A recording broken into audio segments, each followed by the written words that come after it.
35 साल से मैं वोट डाल रहा हूँ। मेरी 53 साल की उम्र है। 53 साल में मुझे कुछ भी विकास नहीं दिखा।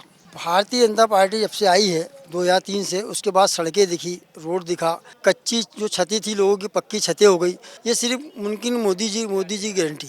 गांव का बेटा, गांव की शान, बंटी भैया कमल निशान। कांग्रेस का पत्ता धीरे धीरे अंत की ओर जा रहा है। झूठ बोलने की राजनीति परंपरा से चली आ रही है कमलनाथ जी की। मुसलमानों के साथ में जो छल हुआ वो अब होने वाला नहीं है। अब वो सब समझ गए हैं। अब तो इस बार 400 पारी होगा। इस बार सिर्फ मोदी सरकार। अरे कांग्रेस की सरकार सपनों में अच्छी लगती है, हकीकत में नहीं। कमलनाथ जी ने कुछ 25 साल राज किए, लेकिन कुछ काम नहीं किए उन्होंने। मोदी का जो कार्यकाल है वो अच्छा है, अच्छा लगा, सबका साथ सबका विकास, इसीलिए मोदी पे चुन लिए। नमस्कार, मैं हूं आपके साथ अर्जुन खजूरिया और आपका स्वागत है द न्यूज़ पर।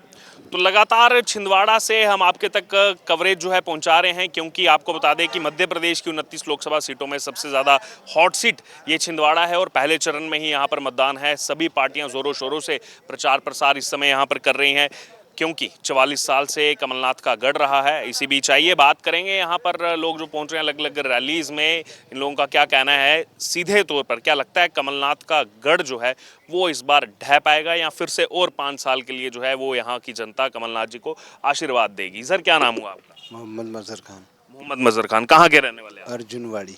अच्छा, आप बताइए सर, 44 साल से गढ़ रहा है और 5 साल गढ़ रहेगा या फिर इस बार ढह जाएगा गढ़ कमलनाथ जी? इस बार ढह जाएगा। इस बार ढह जाएगा। इस बार ढह जाएगा। क्यों लग रहा है आपको कि ढह जाएगा इस बार? क्योंकि कमलनाथ जी ने कुछ वो 25 साल राज किए, लेकिन कुछ काम नहीं किए उन्होंने। कुछ काम नहीं हुआ है। काम नहीं हुआ, इसीलिए इस बार ढह जाएगा। वो तो कहते हैं कि मैंने 44 साल तक जो है तपस्या की है यहाँ के लोगों के लिए, छिंदवाड़ा के लिए। नहीं, वो उनके कार्यकर्ता ही लोगों ने उन्हें वो कर दिया। वो तो खैर ठीक हैं उनकी जगह पे, लेकिन उनके जो कार्यकर्ता हैं वो बेकार हैं।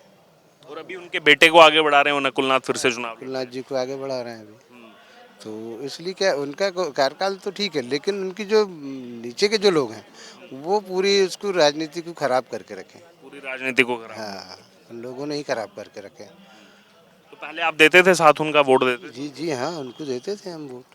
कांग्रेस को देते थे? जी जी। तो अब मोह भंग हो गया? हाँ, मुँह भंग हो गया सर। तो अब विश्वास नहीं अब रहा? विश्वास नहीं रहा, उनके कार्यकर्ताओं पे भी विश्वास नहीं रहा। मेन वही लोग हैं खराब। जी, कमलनाथ जी के जो लोग हैं वही मेन है। वही में। हाँ, उनके कार्यकर्ता ही मेन है जो उन्हें उस पे ले जा रहा है। अच्छा, और फिर और भी ऑप्शन से तो बीजेपी पर क्यों भरोसा? नहीं सर, मोदी का जो कार्यकाल है वो अच्छा है, अच्छा लगा, सबका साथ सबका विकास, इसीलिए मोदी पे चुन लिए। क्योंकि हम छिंदवाड़ा की बात करते हैं तो हाल ही के विधानसभा चुनाव में 7 सीटें कांग्रेस को दे दी, लेकिन जब योजनाओं की बात करें केंद्र सरकार की, राज्य सरकार की, तो यहाँ के लोगों को बहुत अधिक उस योजनाओं का फायदा मिला है बीजेपी सरकार की, जो लोग बताते हैं। हाँ सर, मिला है ना।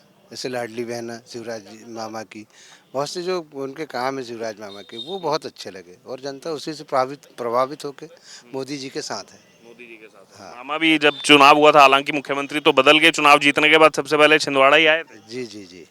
तो ये याद है जनता? हाँ, जनता को याद है। चलिए, आपका क्या नाम है? इब्राहिम खान। इब्राहिम खान, यहीं के रहने वाले? मैं बीसापुर कला से हूँ। अच्छा, आप बताइए, कमलनाथ का गढ़ 5 साल और बढ़ेगा अभी या ढह जाएगा इस बार? कमलनाथ का गढ़ जो पहले था इस बार नहीं रहेगा, इस बार नहीं रहेगा। क्योंकि इस बार जो कमलनाथ जी का जो लहर है वो इस बार लहर नहीं दिख रही है। क्योंकि इस बार से गांव का बेटा, गांव की शान, बंटी भैया कमल निशान। सब लोग बंटी भैया विश्वास जता रहे हैं और कमलनाथ के जो हती भाईबंदी वो सब उनकी नीति रीति से खराब होने के कारण सब इंसान बीजेपी में जा रहे हैं। उनके घनिष्ठ मित्र अपने दीपक सक्सेना आ गए, महापौर विक्रम आके जी आ गए, अब इनके खास इंसान मरवाड़ा के विधायक कमलेश शाह जी भी आ चुके हैं। तो जो वर्तमान में विधायक रहने के बाद वो पार्टी छोड़ के बीजेपी में आ रहा है, तो कुछ ना कुछ तो कारण है कि कांग्रेस का पत्ता धीरे धीरे अंत की ओर जा रहा है। सूर्यास्त हो कांग्रेस का हो रहा है। अब की बार 20 साल का सूर्यास्त हो रहा है। 44 साल का सूर्यास्त हो रहा है। और अब इस बार मोदी सरकार मध्य प्रदेश की 29 सीट है, तो 29 की 29 सीट के बीजेपी के खाते में जाएगी। कुछ दिन पहले लेकिन कमलनाथ जी ने कहा था कि हम 12 से 14 सीटों पर टफ फाइट दे रहे हैं बीजेपी को, और हो सकता है 12 से 14 सीटें कांग्रेस निकाल जाए मध्य प्रदेश से। झूठ बोलने की राजनीति परंपरा से चली आ रही है कमलनाथ जी की, तो झूठ बोल रहे हैं। जनता को प्रलोभित करना, जन धन की राजनीति करना और जातिवाद करना, परिवारवाद करना, ये कमलनाथ जी का रहा है और इस बार ये कुछ नहीं चलेगा। चलिए फिर आपके पास लौटूंगा। आपका क्या नाम हुआ? मेरा नाम हनीफ भाई है। हनीफ भाई, आप बताइए, 44 साल का गढ़ रहा है, किसी के लिए एक चुनाव जीतना भी बड़ा इंपॉर्टेंट रहता है, उनका तो 44 साल हो गए, तो क्या इतना आसान हो पाएगा बीजेपी के लिए इस बार इस गढ़ को भेदना? कमलनाथ जी 44 साल यहाँ रहे सांसद। इनने वो और उनका परिवार कुल मिला के उन, 44 साल। उनका वो और उनका परिवार, उनके वो परिवार में वही थे ना, उन्हीं लोग थे। मैं आज 35 साल से मैं वोट डाल रहा हूँ। मेरी 53 साल की उम्र है। अच्छा, 53 साल में मुझे कुछ भी विकास नहीं दिखा। भारतीय जनता पार्टी जब से आई है 2003 से, उसके बाद सड़कें दिखी, रोड दिखा, और आज जो आयुष्मान का ये दिखा, गरीबी रेखा में जो लोगों को मकान मिले, कच्ची जो छतें थी लोगों की पक्की छतें हो गई। ये सिर्फ मुमकिन मोदी जी की गारंटी। अच्छा, आपने बताया 35 साल से आप मतदान कर रहे हैं, तो पहले किसको आप मतदान करते थे? इस बार तो आपने बता दिया कि कमलनाथ के पक्ष में नहीं है हम, तो पहले किसको करते थे? पहले कांग्रेस को करते थे। कांग्रेस को करते थे। क्यों मोह भंग हो गया कांग्रेस पार्टी? कांग्रेस से कुछ काम ही नहीं करी ना। सबका साथ सबका विकास इसी में हो रहा है। मुसलमानों के साथ में छल हुआ है, मुसलमानों को कुछ चीज़ की योजना का लाभ नहीं मिला है, और सिर्फ इनने जात में बांट के हम लोगों को गुमराह करे। और आरोप तो ये बीजेपी पर लगाते हैं, बीजेपी भेदभाव की राजनीति करती है, जो है ये संप्रदाय की ज्यादा राजनीति करती है। बीजेपी अगर भेदभाव की बात करती है तो पहले किसी को समझना पड़ेगा, उसमें आना पड़ेगा, तभी समझेगा ना आदमी। अब हमारे जो बच्चे आज जो पढ़ लिख के जो बड़े स्कूलों में कॉलेजों में जा रहे हैं, तो हमको समझ में आ रहा है। पहले के लोग अनपढ़ गवार थे, जहाँ जैसा जिसने बोला लग गया उसके पीछे। एक आदमी गांव का मुखिया होता था, उसने बोला भैया इसमें ऐसा करना, कर दिया। अब हमारे समाज में जागरूक आ गई है, लोग पढ़ रहे लिख रहे हैं, हमारे बच्चे पढ़े लिख रहे हैं, तो सब समझ में आ रहा है कि क्या कौन सी पार्टी है। इनका यह है कि फूट डालो और राज करो। मुसलमानों के साथ हमेशा छल हुआ है, और मुसलमानों के साथ में छल के साथ जो है बस पाना पंचीस लेके बैठ जाओ बेटा, पंचायत की दुकान बनाओ, कंडक्टर ड्राइवरी करो और कच्चे मकान में रहो। और जो कच्चा मकान नहीं बनता था तो 10,000 20,000 मिलते थे। आयुष्मान कार्ड में आज हमको 5 लाख रुपए का इलाज फ्री है। इसके मिल रहा है उसका लाभ उसे? लाभ मिल रहा है हमको। हमने कई लोगों को लाभ करा है, हमारे घर में लाभ हुआ है।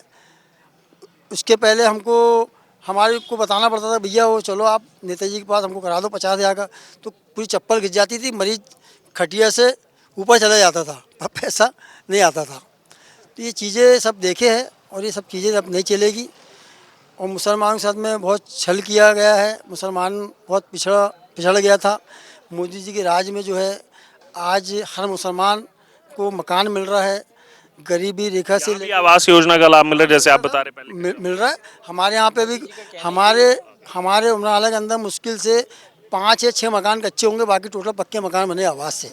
उसमें मेरा भी नाम है, मेरे परिवार 2-3 लोगों का नाम है। तो हमको उनने कोई भेदभाव नहीं किए, और कोई भेदभाव वाली बात नहीं है। सबका साथ सबके विकास की बात है। और हम लोग अभी तक यही देखते रहे कि कमलनाथ जी 44 साल में कोई ऐसा कुछ यहाँ लगा नहीं हमको। अच्छा, मैं उनके पास जाऊंगा। एक आपसे एक कमेंट लेना चाह रहा हूं, जो आपने कहा कि आपका भी उसमें पक्का मकान है। मान लीजिए अगर ये योजना ना होती या फिर आयुष्मान भारत योजना ना होती, तो कितना समय लगता पक्का मकान बनाने में, या फिर वो इलाज कराने में कहाँ से पैसा जुटाते, कैसे कर पाते? खाने के ठिकाने नहीं है साहब, तो मकान कहाँ से बनाते?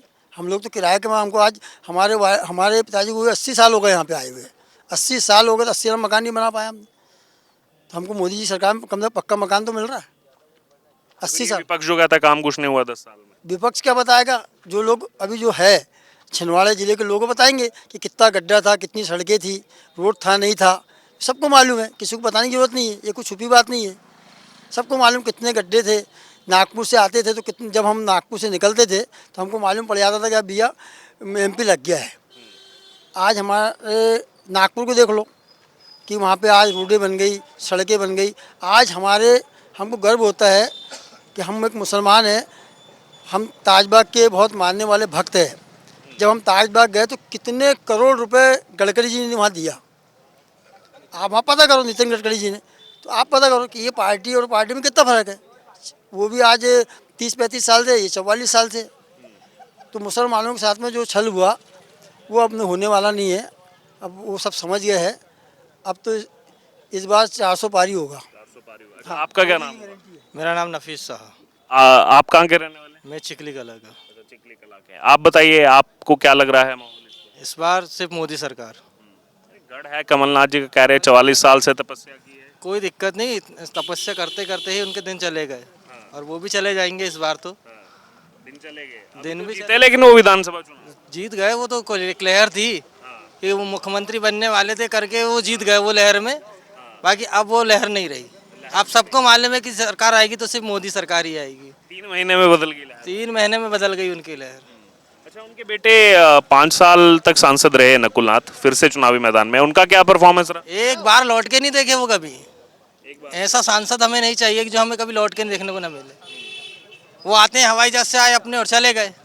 जनता से संपर्क तो है। हवाई जहाज का बहुत चल रहा है यहाँ। कल भी मैंने सुना लोगों से कि आपने लिए हेलीपैड बना दिया, हेलीकॉप्टर घूम रहे हैं उनके। घूम ही रहे ना, वो तो सबको दिख रहा है इस बात में। आज तक बताइए कि इतने जब से देश आज़ाद हुआ है 1957 से अभी तक 1947 से जो देश आज़ाद हुआ है, जब से मुसलमानों को क्या दी कांग्रेस ने? सिर्फ इस्तेमाल करी है। अच्छा, वो तो ये भी बोल रहे हैं सरकार आगे हमारी तो पीएम मोदी को डाल देंगे जेल में, ये कहा है मीसा भारती ने लालू यादव की बेटी ने। ऐसा तो हो ही नहीं सकता। वो तो जेल में डालने वाले खुद ही चले गए। अरे कांग्रेस की सरकार सपनों में अच्छी लगती है, हकीकत में नहीं। सपना देखना कांग्रेस की आदत है, जिनके सपने कभी पूरे नहीं होते। और आज मोदी जी जो 1 रुपये डालते हैं तो गरीबों के खाते में 1 रुपये आ जाते हैं। सीधा आ रहा है आजकल। और राजीव गांधी 1 रुपये डालते थे, 25 पैसे 15 पैसे खाते में आते थे, 85 पैसे गुल हो जाते थे। इसको जलन है। और कमलनाथ जी जब हमारे बीसापुर में आते थे तो बोलते थे मैं बीसापुर में आया तो पुल बनवाया। तो पुल कहाँ गया?